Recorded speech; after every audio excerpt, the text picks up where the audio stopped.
ఆయన గారికి తగిలింది చిన్న దెబ్బ. దానికి ఓ రేంజ్లో హడావిడి చేశారు. ప్రతిపక్ష నాయకులే రాయితో కొట్టారని నానా హంగామా చేశారు. ఇంతకీ నేనెవరి గురించి మాట్లాడుతున్నానో మీకు ఒక ఐడియా వచ్చేసింది కదా?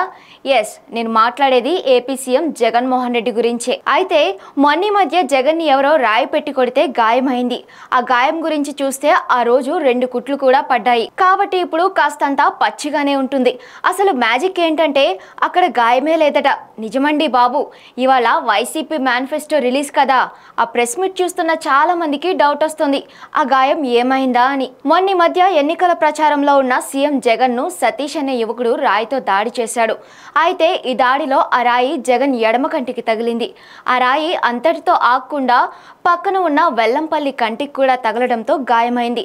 చెట్టంత మనిషిని చిన్న గులకరాయి ఏం చేస్తుంది అన్న చందంగా గత 17 రోజులుగా వారిద్దరూ కూడా బ్యాండెడ్ స్టిక్కర్లతో ప్రజల్లో తిరుగుతూ వచ్చారు. ఇక జగన్ బ్యాండెడ్ రోజు రోజుకి పెరగడంతో ప్రతిపక్షాలు విమర్శలకు దిగారు. చిన్న గులకరాయి తగిలితే అంత బ్యాండెడ్ ఎందుకు, నాటకం ఏమన్నా ఆడుతున్నారా అంటూ సెటైర్లు వేశారు. ఇక సోషల్ మీడియాలో కూడా నెటిజన్లు జగన్ బ్యాండెడ్ పై మీమ్స్, కామెడీ వీడియోస్ తో తెగ హల్చల్ చేస్తున్నారు.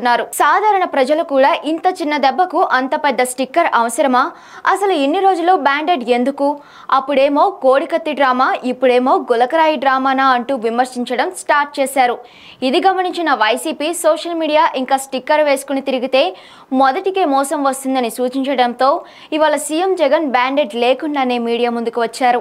ఈరోజు మేనిఫెస్టో రిలీజింగ్ కార్యక్రమంలో జగన్ బ్యాండెడ్ లేకుండా రావడంతో అరే జగన్ గాయం మాయమైందే అంటూ సెటైర్లు వేస్తున్నారు. అసలు అక్కడ గాయమే లేదు కదా, గాయమైనట్లు అక్కడ కనిపించడమే లేదు కదా, ఇన్ని రోజులు ఎందుకు బ్యాండెడ్ వేసుకుని తిరిగాడా అని కామెంట్స్ పెడుతున్నారు. ఏదేమైనా సీఎం జగన్ తలకు తగిలిన గాయానికి ఫుల్ స్టాప్ పెట్టాడు.